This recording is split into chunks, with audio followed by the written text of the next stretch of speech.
The American Express Gold Card. It is often touted as the king of mid-level travel cards because it has incredible earnings on dining and on groceries and on travel, and it's just considered to be the best of the best. But is that really true, or is it somewhat overhyped? Well, today that's what we're going to explore together.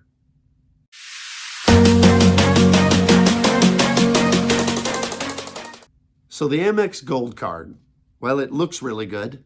In fact, it's one of the best looking cards on the market. It's heavy metal. It's just got that flashy gold design, and when you throw it down on the table, everybody's eyes turn to it. And indeed, it has some great features, but is it overrated, or is it really worth that huge $250 annual fee? Well, that's the first thing we have to discuss. It has a higher annual fee than really any of its competitors. In fact, when you look at competitors like the City Premier card, or you look over at the Chase Sapphire Preferred card, they have a $95 annual fee versus a $250 annual fee. So the first thing that's got to be considered is, man, is it worth all that money? Because if you're just figuring getting back your money based upon point multipliers, even at 4 points back, you got to eat out a lot to make up a $250 annual fee. And you got to buy enough groceries to feed an army. So right there, that fee is something to be considered. Now, the other thing that has to be considered is the credits. Now, it does have two really good credits. In fact, if you use them both, you only end up with a net annual fee of $10 because you get a $120 dining credit, and that's good for several things like Shake Shack and Cheesecake Factory, but the one I always use it for is Grubhub. And then you also get that $120 Uber credit. Both of those are broken down $10 a month, and you got to use it or lose it. So every single month, you have to remember to go get an Uber Eats order or to go get a Grubhub to go order or whatever it may be. And if you forget, that money's just gone and you don't get it back. So that's the other negative, is that it's got great credits, but they take a lot of effort to get your full money's worth. And it seems like American Express is probably banking on a lot of breakage, that there are people who will intend to use those credits but forget to use those credits. So are they really a benefit? Well, they are if you use them, but that's the big if in the equation. Another possible negative is just American Express itself.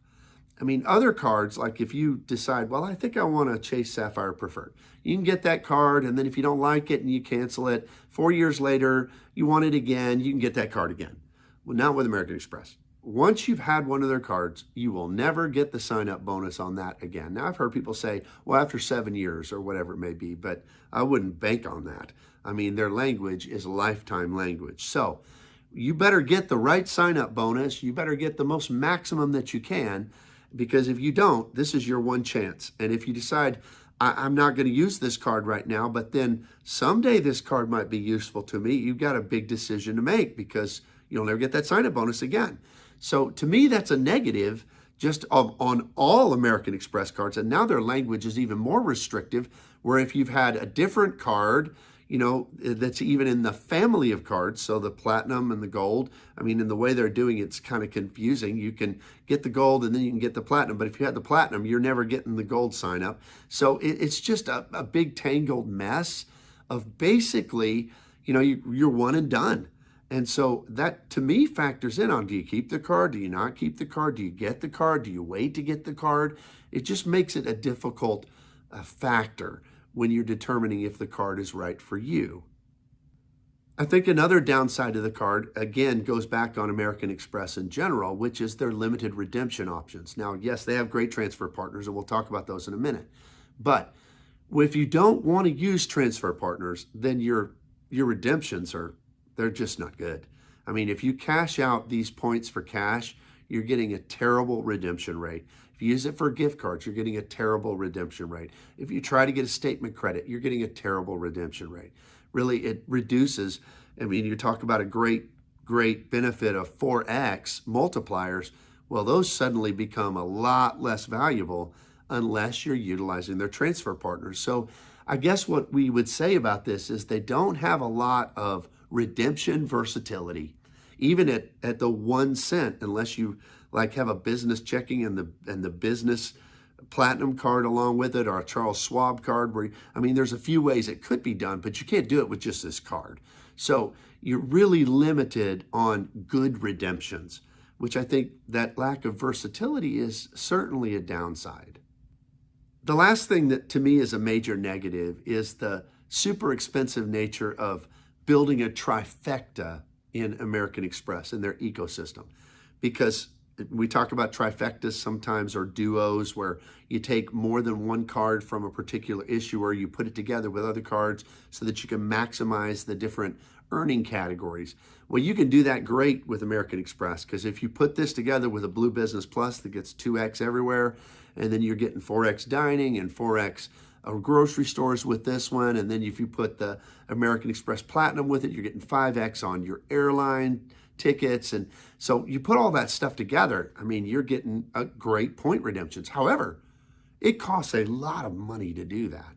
I mean, because you got this one at $250, and then you got the Platinum card at $695. You're talking around $1,000 to put together a simple credit card setup to get maximum value. You can do that a lot cheaper with every other issuer. I mean, with Citi, it's very cheap, $95. You're putting together a pretty good system. Capital One, you could put that together with just the Venture. Now, you'd be better off with Venture X, but with just the Venture, with it, again, like $95. And then when it comes to Chase, same thing. You can put together a really good setup, $95. So basically, it's $100 with everybody else and $1,000 with American Express, which is, to me, certainly a negative in considering any of their membership rewards cards. But those negatives don't tell the whole story. Before we get into the pros, if you would, take just a moment to both like this video and also subscribe to this channel. I'm trying to grow it. I hope this content is helpful to you. And if you would do that, it helps me immensely, and I appreciate it very, very much. Now, the pros of the gold card, well, they're as equally strong as any negatives. In fact, I still have a gold card, and I keep it because of these reasons. The first is that it does have, American Express has great transfer partners. I mean, we recently transferred American Express points over for a business class flight from Europe back to the United States on Iberia that only cost us 34,000 points each. And that flight was over $6,000 cash. 34,000 points, $6,000 plus cash. That came out to like an 18.9 cent per point redemption. 19 cents per point. I mean, that's out of this world. And you can find sweet deals like that if you're willing to work for it. Now, it takes effort, but if you're willing to work for it, you can find outsized value out of this world with membership reward points. And the American Express Gold is a great way to get that, because the second reason that it's such an outstanding card is those multipliers. I mean, I use the dining one a lot more than I do the grocery, because we don't buy at regular grocery stores. In our part of the world, Walmart is everybody's grocery store, and if not, Target. And it doesn't work at Walmart and Target, so we don't use that a lot. But if you do shop at a Kroger or a Safeway or an Albertsons or wherever it may be, then that 4 times up to $25,000 a year is a great benefit.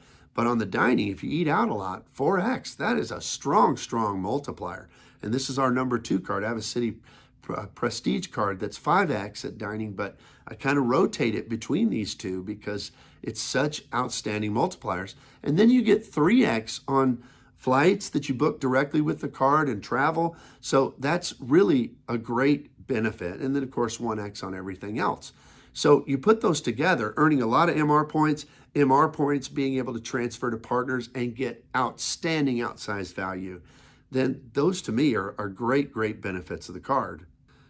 The third great benefit of the card that I love is the fact that, I mean, we talked about it as a negative, but for me, it's a positive. And that is that it has those 2 credits. So that makes it really only cost me $10 a year.